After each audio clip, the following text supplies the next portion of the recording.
Hi friends, welcome back to PKPSC studies. എല്ലാവർക്കും PKPSC സ്റ്റഡീസിൻ്റെ പുതിയൊരു ക്ലാസ്സിലേക്ക് സ്വാഗതം. 2021 മുതൽ 2025 വരെ PSC നടത്തിയ 10th ലെവൽ പ്രിലിംസിൻ്റെ question paper discussion challenge start ചെയ്യാണ്. ക്വസ്റ്റ്യൻ ആൻസർ എന്ന രീതിയിലാണ് ക്ലാസ്. റിലേറ്റഡ് ഫാക്ട്സ് ഡിസ്കസ് ചെയ്യുന്നില്ല. ഇനിയുള്ള ദിവസങ്ങളിൽ മാക്സിമം ക്വസ്റ്റ്യൻസ് ആൻഡ് ആൻസേഴ്സ് പഠിക്കാനായിട്ടാണ് ഈ ചാലഞ്ച് സ്റ്റാർട്ട് ചെയ്യുന്നത്. ഓരോ ക്വസ്റ്റ്യൻ പേപ്പർ നോക്കുന്തോറും റിലേറ്റഡ് ഫാക്ട്സും വരുന്നതായി കാണാം. അങ്ങനെ നമുക്ക് റിലേറ്റഡ് ഫാക്ട്സും ഈ ക്വസ്റ്റ്യൻ പേപ്പറിലൂടെ തന്നെ പഠിക്കാം. ഇന്നത്തെ ക്ലാസ്സിൽ അറ്റൻഡർ ഗ്രേഡ് 2 സ്റ്റോർ കീപ്പർ എന്നീ തസ്തികകളിലേക്ക് നടന്ന 10th ലെവൽ പ്രിലിംസിൻ്റെ ക്വസ്റ്റ്യൻ പേപ്പറാണ് ഡിസ്കസ് ചെയ്യുന്നത്. Question paper code 135/2025. First question, താഴെ പറയുന്നവയിൽ മത്സ്യ ഇനത്തിൽ പെടാത്തവ ഏത്? താഴെ പറയുന്നവയിൽ മത്സ്യ ഇനത്തിൽ പെടാത്തവ ഏത്? ചെമ്മീൻ. ചെമ്മീനാണ് മത്സ്യ ഇനത്തിൽ പെടാത്തത്. അടുത്ത ചോദ്യം, ലോകത്തിലെ ആദ്യത്തെ 6G പരീക്ഷണ ഉപഗ്രഹം വിക്ഷേപിച്ച രാജ്യം? ലോകത്തിലെ ആദ്യത്തെ 6G പരീക്ഷണ ഉപഗ്രഹം വിക്ഷേപിച്ച രാജ്യം? ചൈന. അടുത്ത ചോദ്യം, ആകാശത്തിൻ്റെ നീല നിറത്തിന് കാരണമായ പ്രതിഭാസത്തിൻ്റെ പേര്? ആകാശത്തിൻ്റെ നീല നിറത്തിന് കാരണമായ പ്രതിഭാസത്തിൻ്റെ പേര്? വിസരണം. 2022 ഫിഫ വേൾഡ് കപ്പുമായി ബന്ധപ്പെട്ട് താഴെ പറയുന്നവയിൽ ശരിയായവ ഏതെല്ലാം? അർജന്റീന 3ാമതും കപ്പ് നേടി. പ്ലെയർ ഓഫ് ദി ടൂർണമെൻ്റായി മെസ്സി തിരഞ്ഞെടുക്കപ്പെട്ടു. ബ്രസീൽ 2ാം സ്ഥാനം കരസ്ഥമാക്കി. കിലിയൻ എംബാപ്പെ ഗോൾഡൻ ബൂട്ട് നേടി.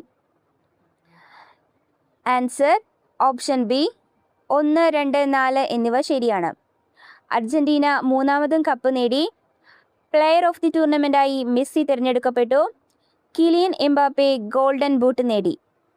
3ാമത്തെ സ്റ്റേറ്റ്മെൻറ്റ് തെറ്റാണ്. ബ്രസീൽ അല്ല, ഫ്രാൻസ് ആണ് 2ാം സ്ഥാനം കരസ്ഥമാക്കിയത്. അടുത്ത ചോദ്യം, കേരളത്തിലെ പാരമ്പര്യേതര ഊർജ്ജ സ്രോതസ്സുകളെക്കുറിച്ച് പഠനം നടത്തുന്ന ഏജൻസി? കേരളത്തിലെ പാരമ്പര്യേതര ഊർജ്ജ സ്രോതസ്സുകളെക്കുറിച്ച് പഠനം നടത്തുന്ന ഏജൻസി? അനേർട്ട്. അനേർട്ട് ആണ് കേരളത്തിലെ പാരമ്പര്യേതര ഊർജ്ജ സ്രോതസ്സുകളെക്കുറിച്ച് പഠനം നടത്തുന്ന ഏജൻസി. എത്ര ഉപയോഗിച്ചാലും തീർന്നുപോകാത്ത ഊർജ്ജ സ്രോതസ്സുകളെയാണ് പാരമ്പര്യേതര ഊർജ്ജ സ്രോതസ്സുകൾ എന്ന് പറയുന്നത്. എക്സാമ്പിളാണ് സൗരോർജം, കാറ്റ്, തിരമാല എന്നിവയിൽ നിന്നുള്ള ഊർജം. അടുത്ത ചോദ്യം, ക്രിക്കറ്റ് ബാറ്റ് നിർമ്മിക്കുന്നത് ഏത് മരത്തിൻ്റെ തടി കൊണ്ടാണ്? ക്രിക്കറ്റ് ബാറ്റ് നിർമ്മിക്കുന്നത് ഏത് മരത്തിൻ്റെ തടി കൊണ്ടാണ്? വില്ലോ മരം. അടുത്ത ചോദ്യം, കേരള ഗാന്ധി എന്നറിയപ്പെടുന്ന സ്വാതന്ത്ര്യ സമര സേനാനി? കേരള ഗാന്ധി എന്നറിയപ്പെടുന്ന സ്വാതന്ത്ര്യ സമര സേനാനി? കെ കേളപ്പൻ. കെ കേളപ്പനാണ് കേരള ഗാന്ധി എന്നറിയപ്പെടുന്നത്.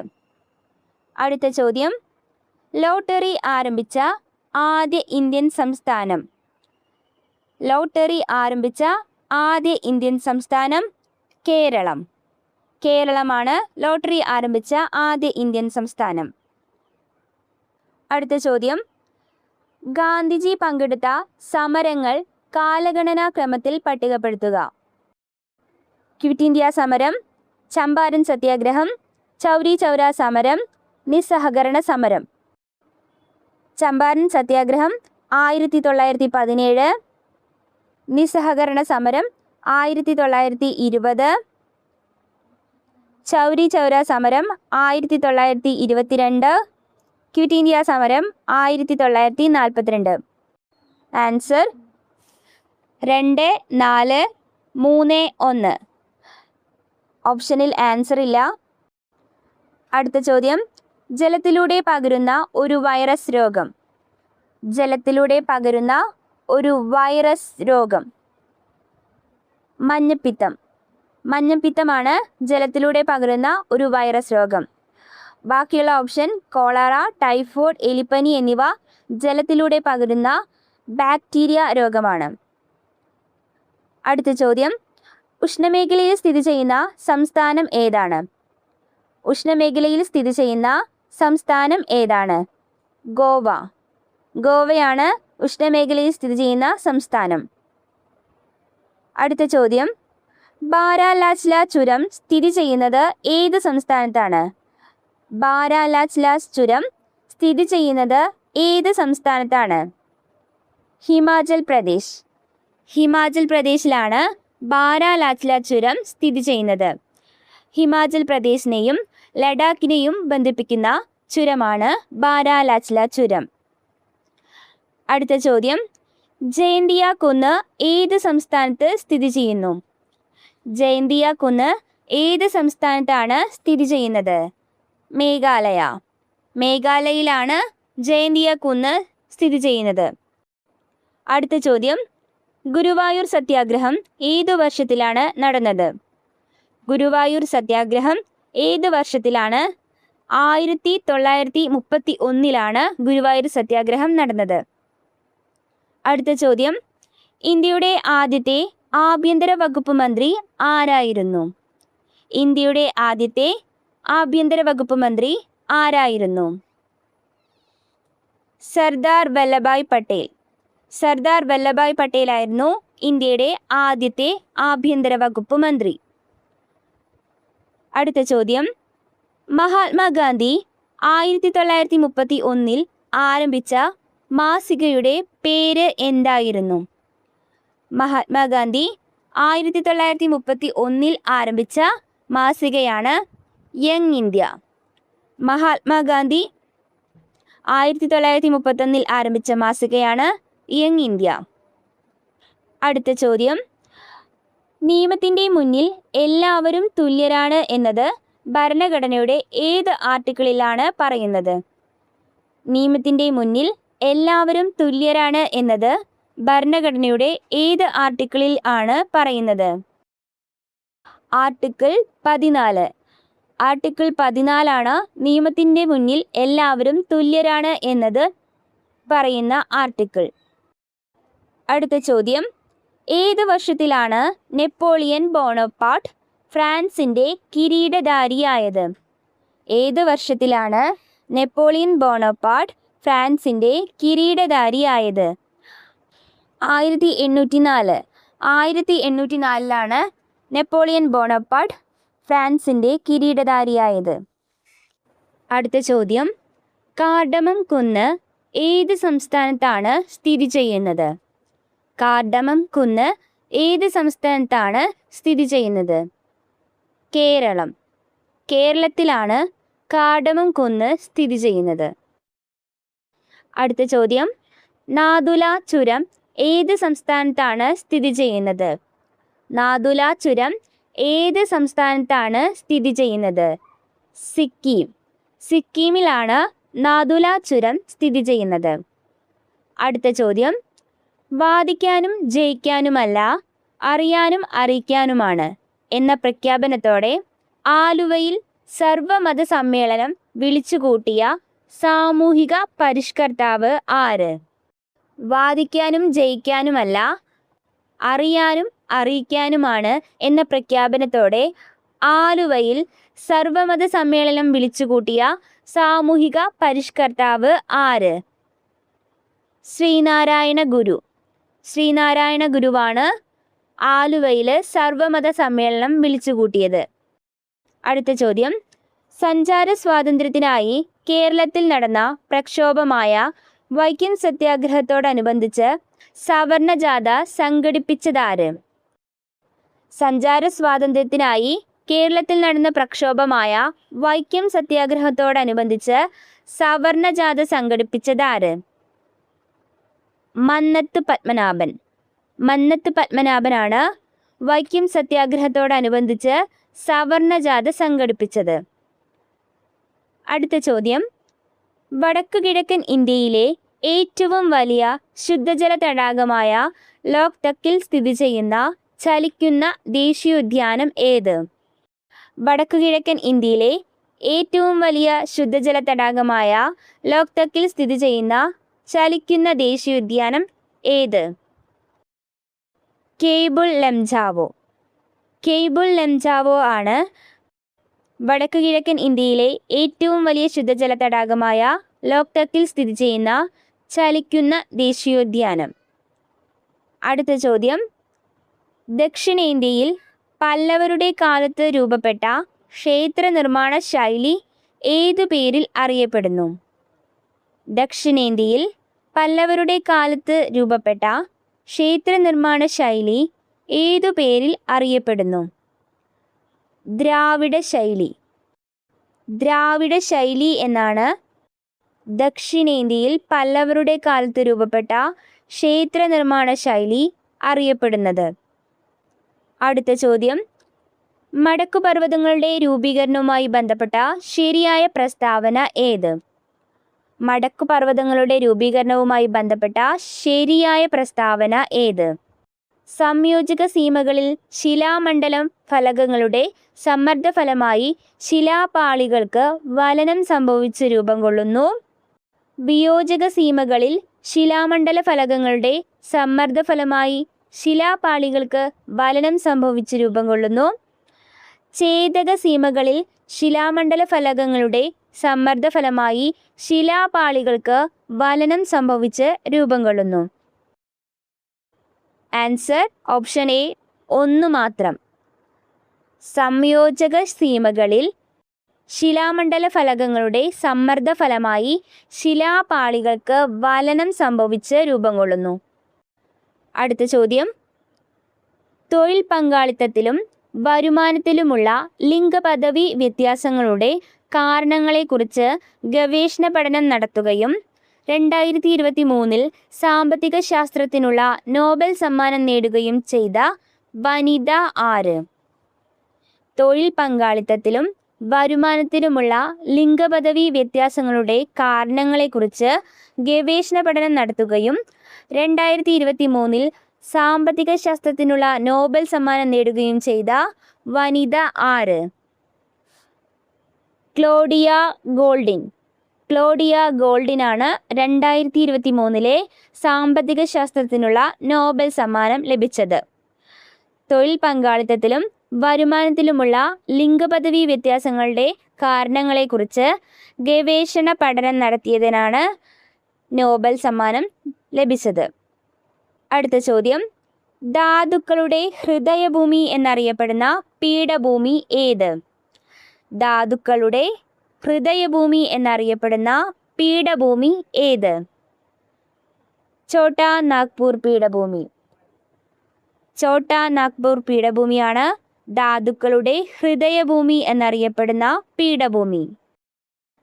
അടുത്ത ചോദ്യം, ചോളന്മാരുടെ തലസ്ഥാനമായ തഞ്ചാവൂരിൽ സ്ഥിതി ചെയ്യുന്നതും യുനെസ്കോ ലോക പൈതൃക കേന്ദ്രമായി പ്രഖ്യാപിച്ചിട്ടുള്ളതുമായ ലോക പ്രശസ്ത ക്ഷേത്രം ഏത്? ചോളന്മാരുടെ തലസ്ഥാനമായ തഞ്ചാവൂരിൽ സ്ഥിതി ചെയ്യുന്നതും യുനെസ്കോ ലോക പൈതൃക കേന്ദ്രമായി പ്രഖ്യാപിച്ചിട്ടുള്ളതുമായ ലോക പ്രശസ്ത ക്ഷേത്രം ഏത്? ബൃഹദീശ്വര ക്ഷേത്രം. ബൃഹദീശ്വര ക്ഷേത്രമാണ് ചോളന്മാരുടെ തലസ്ഥാനമായ തഞ്ചാവൂരിൽ സ്ഥിതി ചെയ്യുന്ന യുനെസ്കോ ലോക പൈതൃക കേന്ദ്രമായി പ്രഖ്യാപിച്ചിട്ടുള്ള ലോക പ്രശസ്ത ക്ഷേത്രം. അടുത്ത ചോദ്യം, ദാരിദ്ര്യ ലഘൂകരണവും സ്ത്രീകളുടെ സാമ്പത്തിക ഉയർച്ചയും ലക്ഷ്യമിട്ട് 1998 മെയ് 17 ആരംഭിച്ച ദാരിദ്ര്യ നിർമ്മാർജ്ജന പദ്ധതി ഏത്? ദാരിദ്ര്യ ലഘൂകരണവും സ്ത്രീകളുടെ സാമ്പത്തിക ഉയർച്ചയും ലക്ഷ്യമിട്ട് 1998 മെയ് 17 ആരംഭിച്ച ദാരിദ്ര്യ നിർമ്മാർജ്ജന പദ്ധതി ഏത്? കുടുംബശ്രീ. കുടുംബശ്രീയാണ് ദാരിദ്ര്യ ലഘൂകരണവും സ്ത്രീകളുടെ സാമ്പത്തിക ഉയർച്ചയും ലക്ഷ്യമിട്ട് 1998 മെയ് 17 ആരംഭിച്ച ദാരിദ്ര്യ നിർമ്മാർജ്ജന പദ്ധതി. അടുത്ത ചോദ്യം, 1996 മാർച്ച് 14 നിലവിൽ വന്ന കേരള സംസ്ഥാന വനിതാ കമ്മീഷന്റെ ആദ്യ ചെയർപേഴ്സൺ ആയ കവയിത്രി ആര്? 1996 മാർച്ച് 14 നിലവിൽ വന്ന കേരള സംസ്ഥാന വനിതാ കമ്മീഷന്റെ ആദ്യ ചെയർപേഴ്സണായ കവയിത്രി സുഗതകുമാരി. സുഗതകുമാരിയാണ് കേരള സംസ്ഥാന വനിതാ കമ്മീഷന്റെ ആദ്യ ചെയർപേഴ്സൺ. 1996 മാർച്ച് 14 കേരള സംസ്ഥാന വനിതാ കമ്മീഷൻ നിലവിൽ വന്നത്. അടുത്ത ചോദ്യം, ഹൈക്കോടതികൾക്ക് റിട്ട് പുറപ്പെടുവിക്കാൻ അധികാരം നൽകിയിട്ടുള്ള ഭരണഘടനാ വകുപ്പ് ഏത്? ഹൈക്കോടതികൾക്ക് റിട്ട് പുറപ്പെടുവിക്കാൻ അധികാരം നൽകിയിട്ടുള്ള ഭരണഘടനാ വകുപ്പ് അനുച്ഛേദം 226. അനുച്ഛേദം 226 അനുസരിച്ചാണ് ഹൈക്കോടതികൾ റിട്ട് പുറപ്പെടുവിക്കുന്നത്. അനുച്ഛേദം 32 അനുസരിച്ചാണ് സുപ്രീം കോടതി റിട്ട് പുറപ്പെടുവിക്കുന്നത്. അടുത്ത ചോദ്യം, ഇന്ത്യൻ ഭരണഘടനയുടെ ഏത് അനുച്ഛേദമാണ് നിയമത്തിനു മുമ്പിലുള്ള സമത്വം നൽകുന്നത്? ഇന്ത്യൻ ഭരണഘടനയുടെ ഏത് അനുച്ഛേദമാണ് നിയമത്തിനു മുമ്പിലുള്ള സമത്വം നൽകുന്നത്? അനുച്ഛേദം 14. അനുച്ഛേദം 14 നിയമത്തിനു മുമ്പിലുള്ള സമത്വം നൽകുന്നത്. അടുത്ത ചോദ്യം, സർക്കാർ ഉദ്യോഗസ്ഥരോട് തങ്ങളുടെ കടമ നിർവഹിക്കാൻ നിർബന്ധിക്കുന്ന റിട്ട്. സർക്കാർ ഉദ്യോഗസ്ഥരോട് തങ്ങളുടെ കടമ നിർവഹിക്കാൻ നിർബന്ധിക്കുന്ന റിട്ടാണ് മെൻഡാമസ്. സർക്കാർ ഉദ്യോഗസ്ഥർ തങ്ങളുടെ കടമ നിർവഹിക്കാതിരുന്നാൽ പ്രയോഗിക്കുന്ന റിട്ടാണ് മെൻഡാമസ് റിട്ട്. അടുത്ത ചോദ്യം, ഇന്ത്യൻ മൗലിക കടമകൾ ഉൾപ്പെടുത്താൻ ശുപാർശ ചെയ്ത കമ്മിറ്റി ഏതാണ്? ഇന്ത്യൻ മൗലിക കടമകൾ ഉൾപ്പെടുത്താൻ ശുപാർശ ചെയ്ത കമ്മിറ്റി ഏതാണ്? സ്വരൻ സിംഗ് കമ്മിറ്റി. സ്വരൻ സിംഗ് കമ്മിറ്റിയാണ് ഇന്ത്യൻ മൗലിക കടമകൾ ഉൾപ്പെടുത്താൻ ശുപാർശ ചെയ്ത കമ്മിറ്റി. അടുത്ത ചോദ്യം, ഇന്ത്യൻ ഭരണഘടനയുടെ ഏത് അനുച്ഛേദത്തിലാണ് മൗലിക കടമകളെക്കുറിച്ച് പ്രതിപാദിക്കുന്നത്? ഇന്ത്യൻ ഭരണഘടനയുടെ ഏത് അനുച്ഛേദത്തിലാണ് മൗലിക കടമകളെക്കുറിച്ച് പ്രതിപാദിക്കുന്നത്? അനുച്ഛേദം 51A. അനുച്ഛേദം 51A മൗലിക കടമകളെക്കുറിച്ച് പ്രതിപാദിക്കുന്നത്. അടുത്ത ചോദ്യം, ലോക മനുഷ്യാവകാശ ദിനമായി ആചരിക്കുന്നത് എന്നാണ്? ലോക മനുഷ്യാവകാശ ദിനമായി ആചരിക്കുന്നത് എന്നാണ്? ഡിസംബർ 10. ഡിസംബർ 10 ലോക മനുഷ്യാവകാശ ദിനം. അടുത്ത ചോദ്യം, ദേശീയ മനുഷ്യാവകാശ കമ്മീഷന്റെ നിലവിലെ ആക്ടിംഗ് ചെയർപേഴ്സൺ ആരാണ്? ഇപ്പോൾ ദേശീയ മനുഷ്യാവകാശ കമ്മീഷനിൽ ചെയർപേഴ്സണെ നിയമിച്ചിട്ടുണ്ട്.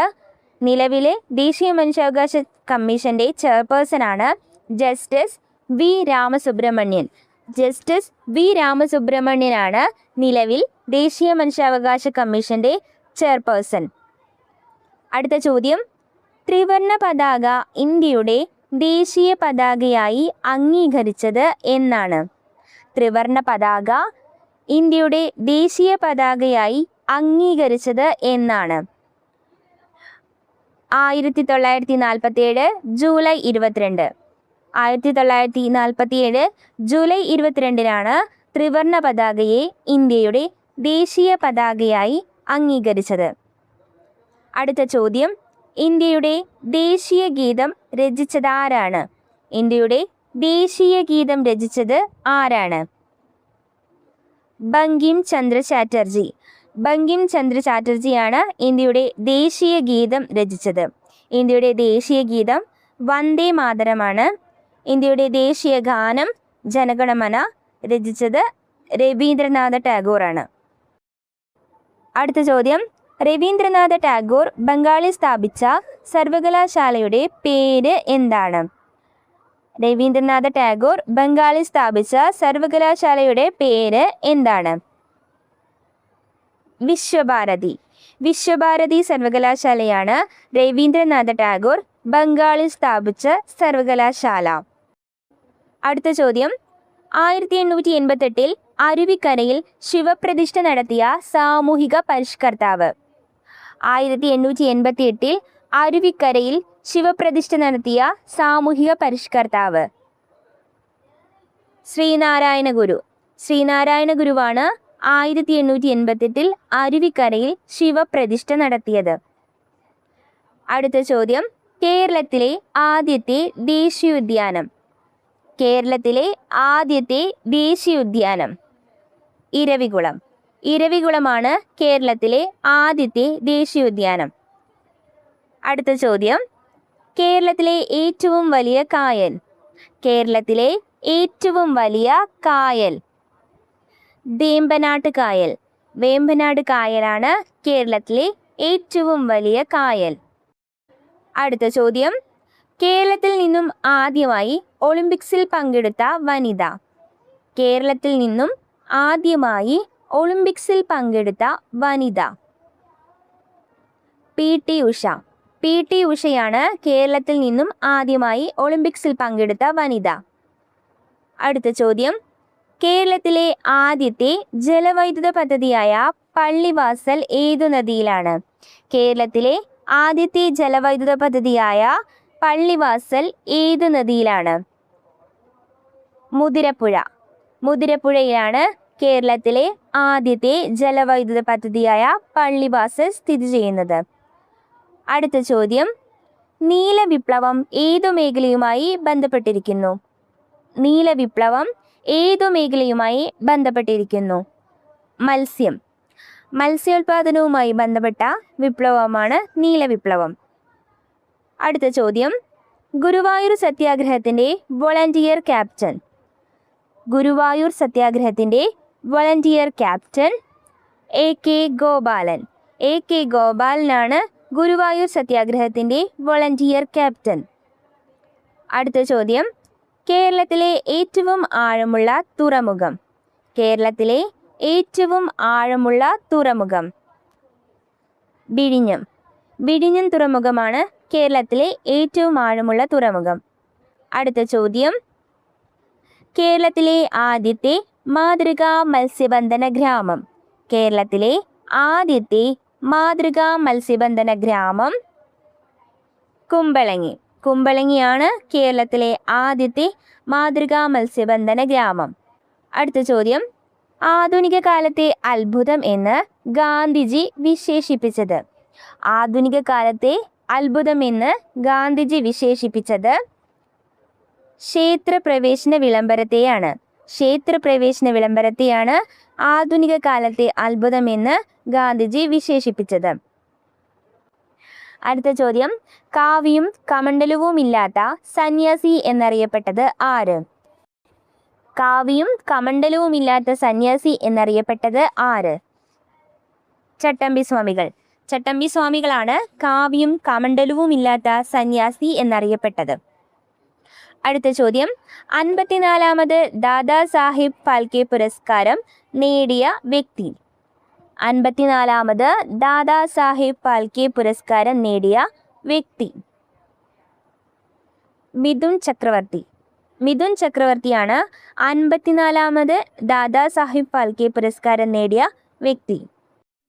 55ാമത് ദാദാ സാഹിബ് ഫാൽക്കെ പുരസ്കാരം നേടിയ വ്യക്തി മോഹൻലാലാണ്. മോഹൻലാലിനാണ് 55ാമത് ദാദാ സാഹിബ് ഫാൽക്കെ പുരസ്കാരം ലഭിച്ചത്. 2023 അവാർഡാണ് അദ്ദേഹത്തിന് ലഭിച്ചത്. അടുത്ത ചോദ്യം, ഇംഗ്ലീഷ് ഈസ്റ്റ് ഇന്ത്യ കമ്പനിക്കെതിരെ നടന്ന കേരളത്തിലെ ആദ്യത്തെ സംഘടിത കലാപം? ഇംഗ്ലീഷ് ഈസ്റ്റ് ഇന്ത്യ കമ്പനിക്കെതിരെ നടന്ന കേരളത്തിലെ ആദ്യ സംഘടിത കലാപം? ആറ്റിങ്ങൽ കലാപം. ആറ്റിങ്ങൽ കലാപമാണ് ഇംഗ്ലീഷ് ഈസ്റ്റ് ഇന്ത്യ കമ്പനിക്കെതിരെ നടന്ന കേരളത്തിലെ ആദ്യത്തെ സംഘടിത കലാപം. അടുത്ത ചോദ്യം, പൊയ്കയിൽ യോഹന്നാനുമായി ബന്ധപ്പെട്ട് താഴെ പറയുന്നവയിൽ ശരിയായ പ്രസ്താവനകൾ ഏതെല്ലാമാണ്? പൊയ്കയിൽ യോഹന്നാനുമായി ബന്ധപ്പെട്ട് താഴെ പറയുന്നവയിൽ ശരിയായ പ്രസ്താവനകൾ ഏതെല്ലാമാണ്? ആലപ്പുഴ ജില്ലയിലെ കൈനകരിയിൽ ജനിച്ചു. കുമാരഗുരുദേവൻ എന്ന പേരിൽ അറിയപ്പെട്ടു. ജ്ഞാനപീയൂഷം എന്ന പ്രാർത്ഥനാ പുസ്തകം മാന്നാനം പ്രസിൽ നിന്ന് അടിച്ചിറക്കി. അയിത്തജാതിക്കാർക്കായി തിരുവിതാംകൂറിൽ സർക്കാർ അനുമതിയോടെ ആദ്യത്തെ ഇംഗ്ലീഷ് വിദ്യാലയം തുടങ്ങി. ആൻസർ ഓപ്ഷൻ സി 2ഉം 4ഉമാണ് ശരിയായ പ്രസ്താവന. കുമാരഗുരുദേവൻ എന്ന പേരിൽ അറിയപ്പെട്ടു. അയിത്തജാതിക്കാർക്കായി തിരുവിതാംകൂറിൽ സർക്കാർ അനുമതിയോടെ ആദ്യത്തെ ഇംഗ്ലീഷ് വിദ്യാലയം തുടങ്ങി. ഈ 2 പ്രസ്താവനകളുമാണ് ശരിയായിട്ടുള്ളത്. അടുത്ത ചോദ്യം, ഇന്ത്യയുടെ രണ്ടാമത്തെ ആണവോർജ ബാലിസ്റ്റിക് അന്തർവാഹിനി? ഇന്ത്യയുടെ രണ്ടാമത്തെ ആണവോർജ ബാലിസ്റ്റിക് അന്തർവാഹിനി? INS അരിഗാദ്. INS അരിഗാദാണ് ഇന്ത്യയുടെ രണ്ടാമത്തെ ആണവോർജ ബാലിസ്റ്റിക് അന്തർവാഹിനി. ഇന്ത്യയുടെ ഒന്നാമത്തെ ആണവോർജ ബാലിസ്റ്റിക് അന്തർവാഹിനിയാണ് INS അരിഹന്ത്. INS അരിഹന്താണ് ഇന്ത്യയുടെ ഒന്നാമത്തെ ആണവോർജ ബാലിസ്റ്റിക് അന്തർവാഹിനി. അടുത്ത ചോദ്യം, താഴെ തന്നിരിക്കുന്നവയിൽ ശരിയായ ജോഡികൾ ഏതെല്ലാമാണ്? താഴെ തന്നിരിക്കുന്നവയിൽ ശരിയായ ജോഡികൾ ഏതെല്ലാമാണ്? മന്നത്ത് പത്മനാഭൻ സമത്വ സമാജം, VT ഭട്ടതിരിപ്പാട് യോഗക്ഷേമ സഭ, കുമാരഗുരുദേവൻ ആത്മവിദ്യാസംഘം, പണ്ഡിറ്റ് KP കറുപ്പൻ അരയ സമാജം. ആൻസർ ഓപ്ഷൻ ബി, 2ഉം 4ഉമാണ് ശരിയായത്. VT ഭട്ടതിരിപ്പാട് യോഗക്ഷേമ സഭ, പണ്ഡിറ്റ് KP കറുപ്പൻ അരയ സമാജം. ഇതാണ് ശരിയായ ജോഡികൾ. മന്നത്ത് പത്മനാഭൻ സമത്വ സമാജം എന്ന് തന്നിട്ടുണ്ട്. സമത്വ സമാജം സ്ഥാപിച്ചത് വൈകുണ്ഠസ്വാമികളാണ്. ആത്മവിദ്യാസംഘം സ്ഥാപിച്ചത് വാഗ്ബടാനന്ദ ഗുരുവാണ്. മന്നത്ത് പത്മനാഭൻ സ്ഥാപിച്ച സംഘടനയാണ് നായർ സർവീസ് സൊസൈറ്റി. കുമാരഗുരുദേവൻ സ്ഥാപിച്ച സംഘടനയാണ് പ്രത്യക്ഷരക്ഷാ ദൈവസഭ. പ്രത്യക്ഷരക്ഷാ ദൈവസഭയാണ് കുമാരഗുരുദേവൻ സ്ഥാപിച്ച സംഘടന. അടുത്ത ചോദ്യം, ജാതിഭേദം മതദ്വേഷം ഏതുമില്ലാതെ സർവരും സോദരത്വേന വാഴുന്ന മാതൃകാ സ്ഥാനമാണിത് എന്ന് ശ്രീനാരായണ ഗുരു രേഖപ്പെടുത്തിയത് എവിടെ? ജാതിഭേദം മതദ്വേഷം ഏതുമില്ലാതെ സർവരും സോദരത്വേന വാഴുന്ന മാതൃകാ സ്ഥാനമാണിത് എന്ന് ശ്രീനാരായണ ഗുരു രേഖപ്പെടുത്തിയത് എവിടെ? അരുവിപ്പുറം ക്ഷേത്രം. അരുവിപ്പുറം ക്ഷേത്രത്തിലാണ് ശ്രീനാരായണ ഗുരു ജാതിഭേദം മതദ്വേഷം ഏതുമില്ലാതെ സർവരും സോദരത്വേന വാഴുന്ന മാതൃകാ സ്ഥാനമാണിത് എന്ന് രേഖപ്പെടുത്തിയത്. അടുത്ത ചോദ്യം, ഉപ്പ് സത്യാഗ്രഹത്തിൻ്റെ ഭാഗമായി കേരളത്തിൽ ആദ്യമായി ഉപ്പ് കുറുക്കൽ സമരം നടന്ന സ്ഥലം? ഉപ്പ് സത്യാഗ്രഹത്തിൻ്റെ ഭാഗമായി കേരളത്തിൽ ആദ്യമായി ഉപ്പ് കുറുക്കൽ സമരം നടന്ന സ്ഥലം? പയ്യന്നൂർ. പയ്യന്നൂരിലാണ് ഉപ്പ് സത്യാഗ്രഹത്തിൻ്റെ ഭാഗമായി കേരളത്തിൽ ആദ്യമായി ഉപ്പ് കുറുക്കൽ സമരം നടന്നത്. അടുത്ത ചോദ്യം, സ്വാതന്ത്ര്യാനന്തരം ഒരു ഒളിമ്പിക്സിൽ ഇന്ത്യക്കായി 2 മെഡലുകൾ നേടുന്ന ആദ്യ താരം? സ്വാതന്ത്ര്യാനന്തരം ഒരു ഒളിമ്പിക്സിൽ ഇന്ത്യക്കായി 2 മെഡലുകൾ നേടുന്ന ആദ്യ താരം? മനു ഭാക്കർ. മനു ഭാക്കറാണ് സ്വാതന്ത്ര്യാനന്തരം ഒരു ഒളിമ്പിക്സിൽ ഇന്ത്യക്കായി 2 മെഡലുകൾ നേടുന്ന ആദ്യ താരം. അടുത്ത ചോദ്യം, കേരളത്തിലെ മദൻ മോഹൻ മാളവ്യ എന്നും ഭാരത കേസരി എന്നും അറിയപ്പെടുന്ന സാമൂഹ്യ പരിഷ്കർത്താവ്? കേരളത്തിലെ മദൻ മോഹൻ മാളവ്യ എന്നും ഭാരത കേസരി എന്നും അറിയപ്പെടുന്ന സാമൂഹ്യ പരിഷ്കർത്താവ്? മന്നത്ത് പത്മനാഭൻ. മന്നത്ത് പത്മനാഭനാണ് കേരളത്തിലെ മദൻ മോഹൻ മാളവ്യ, ഭാരത കേസരി എന്നിങ്ങനെ അറിയപ്പെടുന്നത്. അടുത്ത ചോദ്യം, താഴെ തന്നിരിക്കുന്നവയിൽ ഏതു സസ്യവിഭാഗത്തിൽ പെടുന്നതാണ് റിക്സിയ? താഴെ തന്നിരിക്കുന്നവയിൽ ഏത് സസ്യവിഭാഗത്തിൽ പെടുന്നതാണ് റിക്സിയ? ബ്രയോഫൈറ്റ. ബ്രയോഫൈറ്റ സസ്യവിഭാഗത്തിൽ പെടുന്നതാണ് റിക്സിയ എന്ന സസ്യം. അടുത്ത ചോദ്യം, മനുഷ്യൻ്റെ പൂർണ്ണകാല ഗർഭത്തിൻ്റെ കാലയളവ് എത്രയാണ്? മനുഷ്യൻ്റെ പൂർണ്ണകാല ഗർഭത്തിൻ്റെ കാലയളവ് എത്രയാണ്?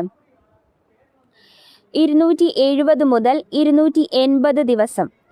270 മുതൽ 280 ദിവസമാണ് മനുഷ്യൻ്റെ പൂർണ്ണകാല ഗർഭത്തിൻ്റെ കാലയളവ്. അടുത്ത ചോദ്യം, തന്മാത്രാ തലത്തിൽ ജീവികളെ തിരിച്ചറിഞ്ഞ് വർഗീകരിക്കുന്ന സാങ്കേതിക വിദ്യ ഏത് പേരിൽ അറിയപ്പെടുന്നു? തന്മാത്രാ തലത്തിൽ ജീവികളെ തിരിച്ചറിഞ്ഞ് വർഗീകരിക്കുന്ന സാങ്കേതിക വിദ്യ ഏതു പേരിൽ അറിയപ്പെടുന്നു? DNA barcoding. DNA ബാർകോഡിംഗ് എന്നാണ് തന്മാത്രാ തലത്തിൽ ജീവികളെ തിരിച്ചറിഞ്ഞ് വർഗീകരിക്കുന്ന സാങ്കേതിക വിദ്യ അറിയപ്പെടുന്നത്. അടുത്ത ചോദ്യം, താഴെ പറയുന്നവയിൽ ഏത് ഹോർമോണാണ് കൃത്യമായ പ്രജനന കാലഘട്ടമുള്ള ജീവികളിൽ ലൈംഗിക പ്രവർത്തനങ്ങൾ നിയന്ത്രിക്കുന്നത്? താഴെ പറയുന്നവയിൽ ഏത് ഹോർമോണാണ് കൃത്യമായ പ്രജനന കാലഘട്ടമുള്ള ജീവികളിൽ ലൈംഗിക പ്രവർത്തനങ്ങൾ നിയന്ത്രിക്കുന്നത്? മെലാട്ടോണിൻ. മെലാട്ടോണിനാണ് കൃത്യമായ പ്രജനന കാലഘട്ടമുള്ള ജീവികളിൽ ലൈംഗിക പ്രവർത്തനങ്ങൾ നിയന്ത്രിക്കുന്നത്. അടുത്ത ചോദ്യം, താഴെ തന്നിരിക്കുന്നവയിൽ മനുഷ്യനിൽ സെർവിക്കൽ ക്യാൻസറിന് കാരണമാകുന്ന വൈറസ് ഏത്? താഴെ തന്നിരിക്കുന്നവയിൽ മനുഷ്യനിൽ സെർവിക്കൽ ക്യാൻസറിന് കാരണമാകുന്ന വൈറസ് ഏതാണ്? Human papilloma virus. Human papilloma virus ആണ് മനുഷ്യനിൽ സെർവിക്കൽ ക്യാൻസറിന് കാരണമാകുന്ന വൈറസ്.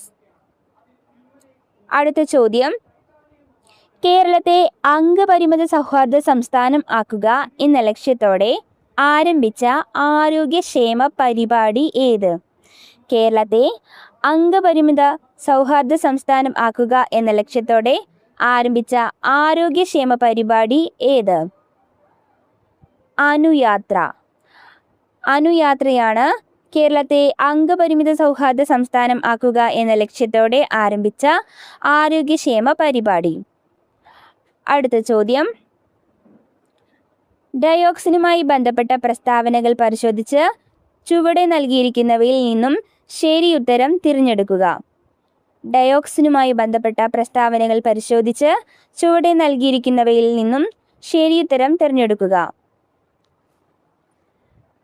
വിഷാംശം ഉള്ളതും പരിസ്ഥിതി മലിനീകരണം ഉണ്ടാക്കുന്നതുമായ രാസവസ്തു ആണ് ഡയോക്സിൻ. കൊഴുപ്പ് കലകളിൽ സംഭരിക്കപ്പെടുന്നു. വ്യാവസായിക പ്രക്രിയകളുടെ ഉപോൽപ്പന്നങ്ങളാണിവ. മനുഷ്യരിൽ ഹോർമോൺ വ്യവസ്ഥയ്ക്ക് തകരാറുണ്ടാക്കുന്നതിനും ക്യാൻസറിനും കാരണമാകുന്നു. Answer option D. പ്രസ്താവനകൾ എല്ലാം ശരിയാണ്.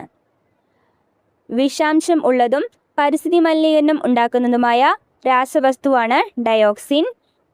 കൊഴുപ്പ് കലകളിൽ സംഭരിക്കപ്പെടുന്നു. വ്യാവസായിക പ്രക്രിയകളുടെ ഉപോൽപ്പന്നങ്ങളാണിവ.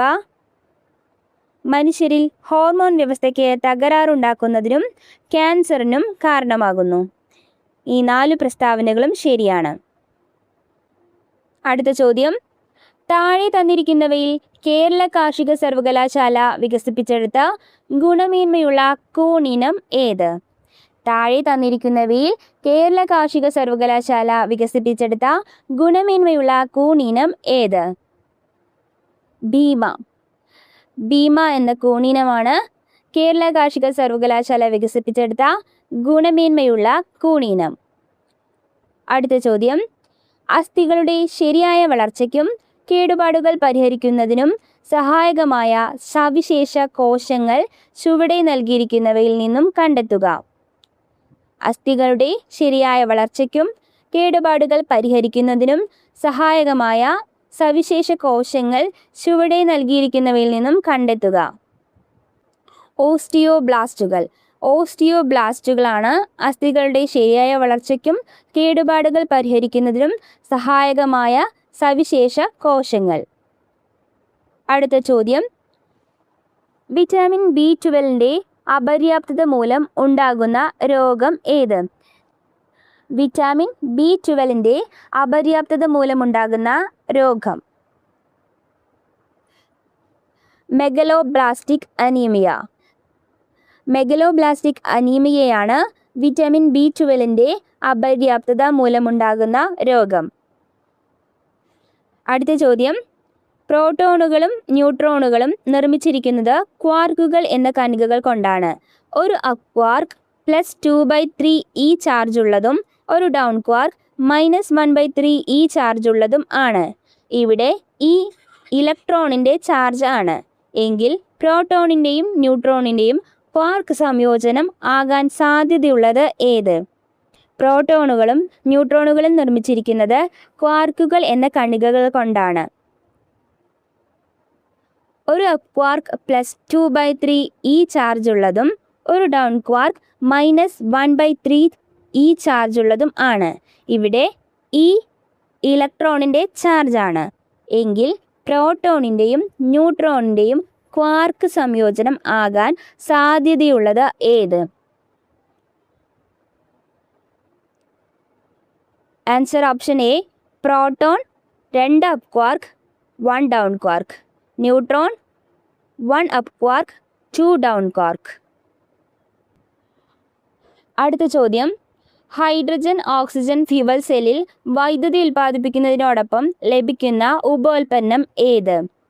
ഹൈഡ്രജൻ ഓക്സിജൻ ഫ്യൂവൽ സെല്ലിൽ വൈദ്യുതി ഉൽപ്പാദിപ്പിക്കുന്നതിനോടൊപ്പം ലഭിക്കുന്ന ഉപോൽപ്പന്നം ഏത്?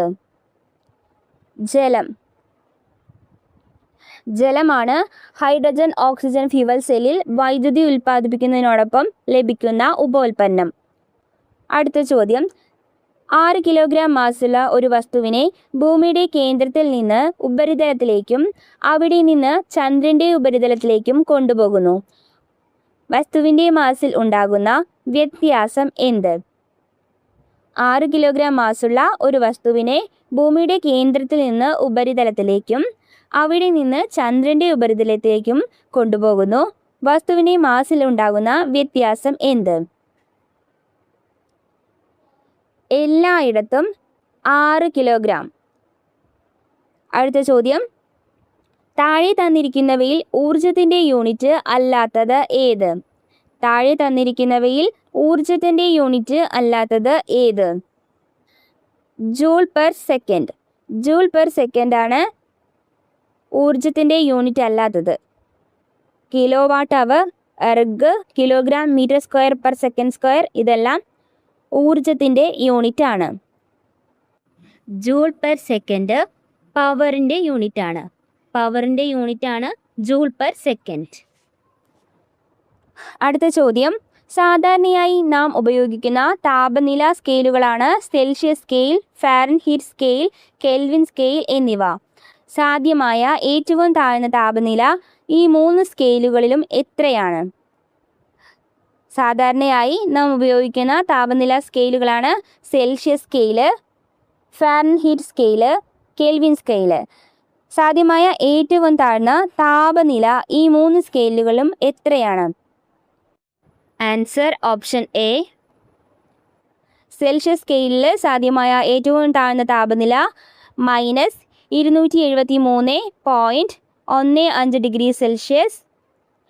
ഫാരൻഹീറ്റ് സ്കെയിലിലെ താഴ്ന്ന താപനില -459.69 ഡിഗ്രി ഫാരൻഹീറ്റ്. കെൽവിൻ സ്കെയിലിലെ സാധ്യമായ ഏറ്റവും താഴ്ന്ന താപനില 0 കെൽവിൻ. അടുത്ത ചോദ്യം, ചലനത്തെ സംബന്ധിച്ച് ചില പ്രസ്താവനകൾ തന്നിരിക്കുന്നു. ചലനത്തെ സംബന്ധിച്ച ചില പ്രസ്താവനകൾ തന്നിരിക്കുന്നു. പ്രവേഗം 0 ത്വരണവും 0 സമപ്രവേഗത്തിൽ സഞ്ചരിക്കുന്ന വസ്തുവിൻ്റെ ത്വരണം 0.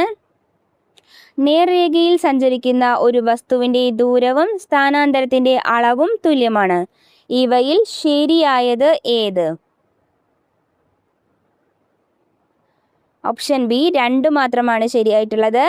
സമപ്രവേഗത്തിൽ സഞ്ചരിക്കുന്ന വസ്തുവിൻ്റെ ത്വരണം 0. സമപ്രവേഗത്തിൽ സഞ്ചരിക്കുന്ന വസ്തുവിൻ്റെ ത്വരണം 0. അടുത്ത ചോദ്യം, പ്രകാശരശ്മി ഒരു മാധ്യമത്തിൽ നിന്ന് മറ്റൊരു മാധ്യമത്തിലേക്ക് കടക്കുമ്പോൾ അപവർത്തനം സംഭവിക്കാത്ത ചില സാഹചര്യങ്ങൾ താഴെ പറയുന്നു. പ്രകാശരശ്മി ഒരു മാധ്യമത്തിൽ നിന്ന് മറ്റൊരു മാധ്യമത്തിലേക്ക് കടക്കുമ്പോൾ അപവർത്തനം സംഭവിക്കാത്ത ചില സാഹചര്യങ്ങൾ താഴെ പറയുന്നു. മാധ്യമങ്ങളുടെ പ്രകാശിക സാന്ദ്രത തുല്യമായാൽ, പ്രകാശരശ്മി മാധ്യമങ്ങളുടെ വിഭജന തലത്തിൽ ലംബമായി പതിച്ചാൽ, 2 മാധ്യമങ്ങൾക്കും ഒരേ അപവർത്തനാങ്കം ആയാൽ. ഇവയിൽ ശരിയായവ ഏതെല്ലാം? ആൻസർ ഓപ്ഷൻ ഡി ആണ്. 1, 2, 3 ശരിയാണ്. മാധ്യമങ്ങളുടെ പ്രകാശ സാന്ദ്രത തുല്യമായാൽ പ്രകാശരശ്മി ഒരു മാധ്യമത്തിൽ നിന്ന് മറ്റൊരു മാധ്യമത്തിലേക്ക് കടക്കുമ്പോൾ അപവർത്തനം സംഭവിക്കില്ല. അതുപോലെ തന്നെ പ്രകാശരശ്മി മാധ്യമങ്ങളുടെ വിഭജന തലത്തിൽ ലംബമായി പതിച്ചാൽ പ്രകാശരശ്മി ഒരു മാധ്യമത്തിൽ നിന്ന് മറ്റൊരു മാധ്യമത്തിലേക്ക് കടക്കുമ്പോൾ അപവർത്തനം സംഭവിക്കില്ല. രണ്ട് മാധ്യമങ്ങൾക്കും ഒരേ അപവർത്തനാങ്കമായാലും പ്രകാശരശ്മി ഒരു മാധ്യമത്തിൽ നിന്ന് മറ്റൊരു മാധ്യമത്തിലേക്ക് കടക്കുമ്പോൾ അപവർത്തനം സംഭവിക്കില്ല. ഈ 3 പ്രസ്താവനകളും ശരിയാണ്. അടുത്ത ചോദ്യം, ഭൂമിക്ക് ചുറ്റും കറങ്ങുന്ന ഒരു ഉപഗ്രഹത്തിന്റെ സ്ഥിതികോർജം E ആണെങ്കിൽ അതിൻ്റെ ഗതികോർജവും ആകെ ഊർജവും എത്ര? ഭൂമിക്ക് ചുറ്റും കറങ്ങുന്ന ഒരു ഉപഗ്രഹത്തിന്റെ സ്ഥിതികോർജം E ആണെങ്കിൽ അതിൻ്റെ ഗതികോർജവും ആകെ ഊർജവും എത്ര? ആൻസർ ഓപ്ഷൻ ബി, ഗതികോർജം -E/2, ആകെ ഊർജം E/2. അടുത്ത ചോദ്യം, ആവർത്തന പട്ടികയുടെ പിതാവ് മെൻഡലിയഫ് ആണ്. ആധുനിക ആവർത്തന പട്ടികയുടെ പിതാവ് മോസ്ലി ആണ്. ഈ ആവർത്തന പട്ടികകളുടെ അടിസ്ഥാനം എന്ത്? ആവർത്തന പട്ടികയുടെ പിതാവ് മെൻഡലിയഫ് ആണ്. ആധുനിക ആവർത്തന പട്ടികയുടെ പിതാവ് മോസ്ലി ആണ്. ഈ ആവർത്തന പട്ടികകളുടെ അടിസ്ഥാനം എന്ത്? ആൻസർ ഓപ്ഷൻ എ, മെൻഡലിയഫിൻ്റെ ആവർത്തന പട്ടികയുടെ അടിസ്ഥാനം ആറ്റോമിക മാസ് ആണ്. മോസ്ലിയുടെ ആവർത്തന പട്ടികയുടെ അടിസ്ഥാനം ആറ്റോമിക നമ്പർ ആണ്. അടുത്ത ചോദ്യം, ലാസ്റ്റ് ക്വസ്റ്റ്യൻ ആണ്. താഴെ പറയുന്നവയിൽ ഏത് അയിരിനെയാണ് ശക്തമായി ചൂടാക്കി ലോഹം വേർതിരിക്കാവുന്നത്? സിന്നബാർ. സിന്നബാർ അയിരിനെയാണ് ശക്തമായി ചൂടാക്കിയാൽ ലോഹം വേർതിരിക്കാൻ പറ്റുന്നത്. സിന്നബാർ മെർക്കുറിയുടെ അയിരാണ്. ഈ വീഡിയോ ഇഷ്ടമായ ലൈക്ക് ചെയ്യുക, ഷെയർ ചെയ്യുക, സബ്സ്ക്രൈബ് ചെയ്യുക. എല്ലാവർക്കും വിജയാശംസകൾ. Thank you.